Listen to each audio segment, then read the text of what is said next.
kali ini saya sedang berada di salah satu rumah produksi desain baju di Tanjung Selor, di mana untuk proses produksinya ini menggunakan bahan-bahan yang ramah lingkungan yang berasal dari limbah sisa produksi sendiri, Tribuners. Nah, di sini saya ada di Buje Butik, di mana lokasinya ada di Jalan Mangga 2, rumah nomor 73, Tanjung Selor, Kabupaten Bulungan.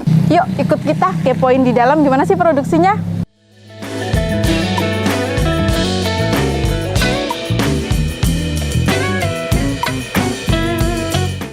Oke Tribuners, kali ini saya sudah bersama owner dari Buje Butik, yakni Ibu Zainab. Kita kepo-kepo yuk sama Bu Zainab. Halo. Selamat pagi Bu. Pagi. Bu, gimana kabarnya Bu? Baik, baik. Ya. Bu, ini untuk baju-bajunya ini memang custom atau seperti apa Bu? Ini ready to wear, custom juga bisa gitu. Kalau untuk bahannya sendiri Bu, ini kalau nggak salah pakai bahan-bahan sisa limbah produksi Bu ya? Iya, ada yang memang didesain utuh gitu ya, utuh. Jadi kain-kain memang dari daerah, jadi produksi pengrajin-pengrajin daerah.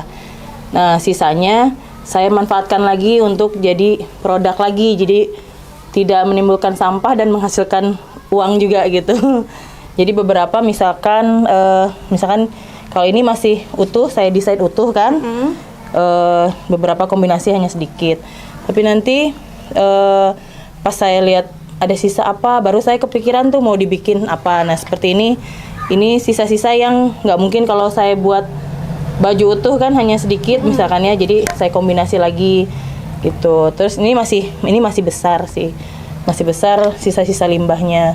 Kalau paling banyak nih Bu, orang-orang biasanya pesan yang gimana sih Bu, model yang apa biasanya? Biasanya kalau custom mereka itu datang mau baju yang utuh yang persentase batiknya banyak, misalkan 60-80. Sisanya biasanya saya suka tawarin tuh, sisanya ini mau diambil atau mau dibuat lagi, saya bilang gitu kan, karena kalau diambil pun nggak apa-apa gitu kan, karena memang haknya mereka kan. Kalau memang saya nggak usah lah disimpan aja, berarti kan saya kreasikan lagi lah gitu, seperti apa gitu. Nah ada juga yang saya mau satu kain ini jadi dua misalkan gitu, jadi yang satu 80% kain utama misalkan ya, kain batiknya atau kain tenun gitu. Nah sisanya itu dikembalikan ke saya, mau dibuat apa terserah bilangnya gitu, modelnya gitu seperti Berarti itu. ada yang utuh, ada yang anu. Nah ini sisa-sisa juga. Ini sisa-sisa saya gabung, saya desain ulang gitu. Berarti ini desainnya dari Ibu sendiri Bu ya? Iya betul. Bu, boleh nggak sih kita ikut lihat produksinya? Boleh. Ayo.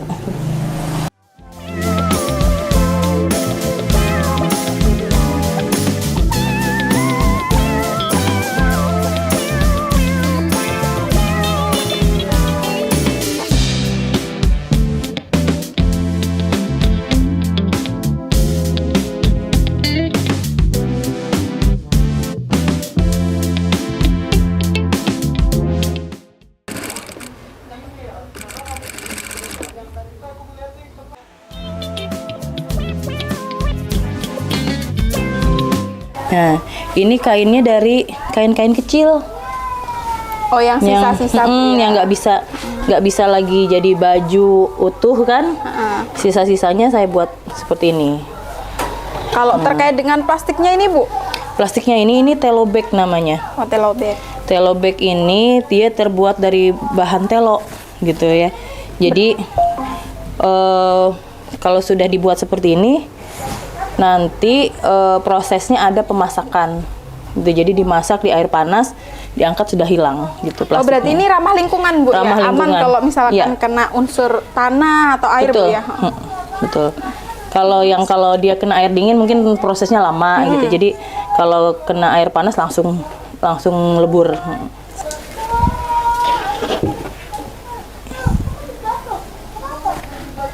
Ini kalau sudah yang dilebur tadi sudah dipotong, dilebur plastiknya, baru kita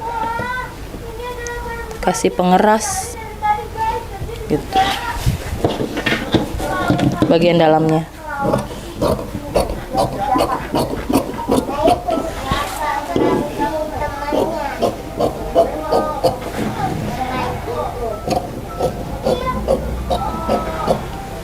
Ternyata itu aja nggak susah.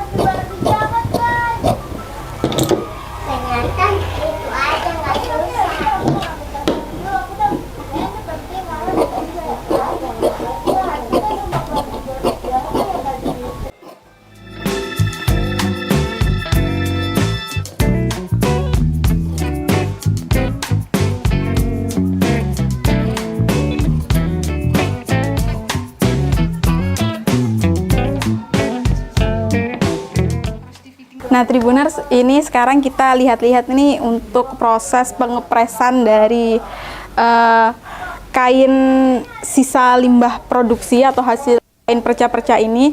Ini ditempel dengan kain apa, Mbak? Tadi? Trikot.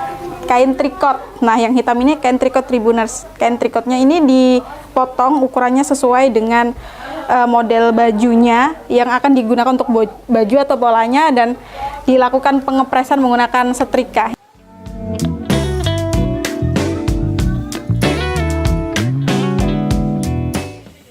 Nah, nanti hasilnya kayak gini, Tribuners. Dia akan menempel dengan sempurna. Ini gunanya, fungsinya agar kainnya itu lebih tegak atau lebih tebal.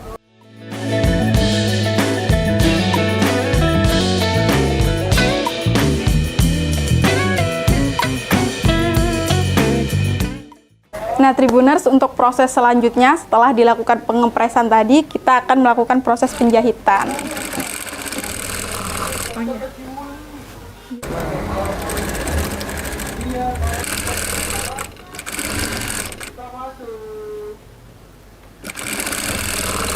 Awalnya sebenarnya saya backgroundnya kan guru. Saya pertama ngajar di sini, saya tanya-tanya siswanya kan, kamu kalau lulus mau kemana gitu kan. Terus mereka jawabnya tuh di luar dari bayangan saya gitu. Jadi paling saya mau jaga toko bu gitu kan, paling jaga di fotokopian di mana gitu. Loh, selama 3 tahun belajar busana, saya bilang kan, masa pikirannya ke situ gitu kan. Nah, ternyata setelah saya perhatikan memang belum banyak nih industri yang bisa menyerap tenaga gitu ya. Tenaga anak SMK lah terutama. Terus yaudah deh, daripada saya kemana-mana mencari industri gitu ya, untuk minimal mereka PKL di mana, akhirnya saya buka sendiri gitu.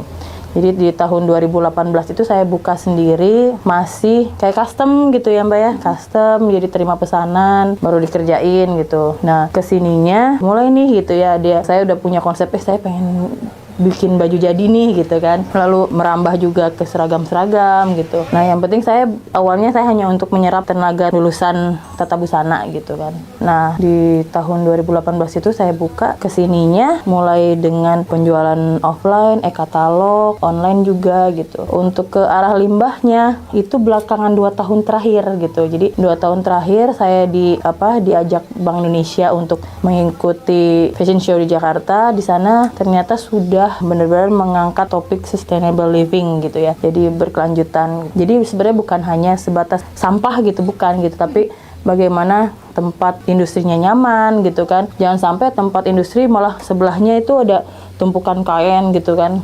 Terus yang kerjanya nggak enak udaranya gitu karena sisa-sisanya gitu. Nah, mulai saya mau kemana ini gitu konsepnya gitu. Kalau saya buat laku nggak gitu kan. Jadi akhirnya saya pikir tiap yang pesan, awalnya kan pesan custom, saya selalu tanya, ini sisanya mau diambil nggak? Kalau diambil nggak apa-apa gitu. Jadi meminimalisir sampah yang ada di saya sendiri gitu.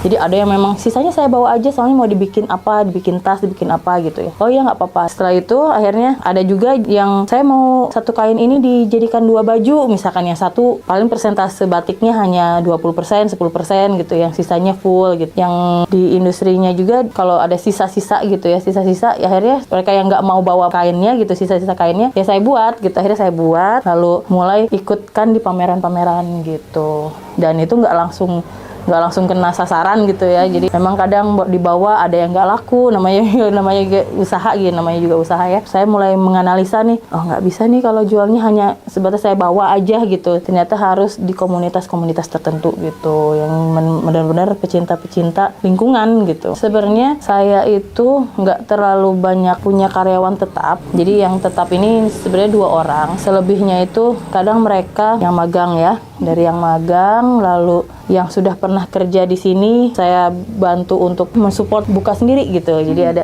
sementara misalkan saya ada mesin, sementara saya kasih pinjam dulu deh, bawa pulang dulu gitu, karena posisinya dia rumahnya jauh waktu itu kan. Lama-lama bisa kebeli sendiri gitu kan, Bu saya beli aja deh mesinnya, bilangnya gitu. Alhamdulillah jadi pada buka sendiri. Jadi untuk memenuhi pasarnya, kalau tidak diproduksi di sini ya yang sub-sub tadi gitu, yang sudah buka usaha. Sebenarnya marketnya itu komunitas lingkungan, jadi pecinta lingkungan gitu, yang benar-benar mereka concern di limbah industri gitu, mau limbah plastik, mau limbah apa gitu, limbah kain. Mereka lebih interest orang-orang yang dari lingkungan seperti itu gitu.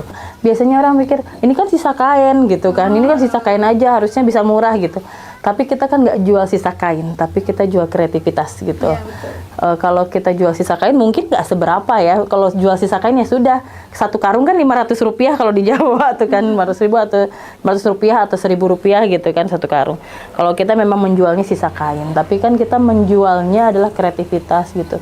Jadi kenapa yang diutamakan adalah desain produk gitu kan, bukan lagi sisa kainnya atau identik sampahnya gitu, enggak gitu. Jadi kalau untuk masalah harga ya kembali lagi komunitas-komunitas tertentu itu lebih paham sebenarnya. Yang mereka lihat itu kan bukan sebatas barangnya apa, tapi prosesnya yang dibuat di situ. Paling murah itu di angka 250 ya, 250 bisa lebih karena kan tergantung bahan pendampingnya lah, istilahnya bahan utamanya kan itu ya dari sisa-sisa, yang lain-lainnya dan kreativitasnya itu yang kita hitung. Kalau untuk baju-baju seragam melalui e-katalog itu estimasinya di angka 30 sampai 100 jutaan. Untuk yang seragam-seragam kan. Tapi untuk ready to wear gitu kan, ready to wear yang ready itu bisa di angka 10-15an gitu, masih minim sih gitu ya untuk skala domestik lah istilahnya kan. Kalau custom, nah ini custom yang lumayan sih sebenarnya. Jadi kita tuh nggak bisa menyamakan setiap bulan sekian gitu kan. Nah yang custom ini biasanya tergantung, kalau dress berapa gitu. Dress itu bisa di angka 7 sampai 10-an ke atas gitu. Kalau ready to wear itu sama yang baju-baju yang sudah ready tapi yang dari limbah itu kurang lebih sampai 10 sampai 15-an. Karena kita pakai Google Ads, penjualan yang langsung lewat sosial media kan, ada yang sampai ke Brunei, ya ada nyangkut alhamdulillah gitu ya. Terus ada yang ke Jawa juga ada gitu. Jadi bukan hanya sekitar Kalimantan kalau menggunakan online ya, tapi kalau offline ya, itu teman-teman di Kalimantan Utara sudah alhamdulillah. Nah, Tribuners, kita tadi sudah bincang-bincang ngepoin Bujay Butik sama ownernya langsung, yakni Bu Jainab, gimana proses produksinya hingga sampai di mana sih segmen market untuk penjualan dari produksi Bujay Butik ini. Bu Jainab, terima kasih untuk waktunya hari ini. Mungkin bisa disampaikan kepada Tribuners khususnya di wilayah Kalimantan Utara, kalau mau pesan itu di mana sih Bu? Untuk pemesanan itu bisa offline juga, datang ke Jalan Mangga 2 nomor 73. Di situ ada Bujay Butik, jadi datang aja, rumah warna putih. Untuk sosial medianya Bujay Official di Instagram. Untuk TikToknya ada Bujay Butik Official juga. Lalu untuk pemesanan secara WA, untuk appointment boleh di 0852 4921 8478. Untuk pemesanan e-katalog juga bisa melalui Garmanda Kreatif. Oke Tribuners, tadi itu untuk sosial media dari Bujay Butik, nanti bisa dikepoin buat Tribuners yang suka banget sama dunia fashion. Oke Bujay, terima kasih. Sama-sama. Bu Jainab untuk waktunya hari ini. Sama-sama, makasih banyak ya. Download Tribun X sekarang, menghadirkan lokal menjadi Indonesia.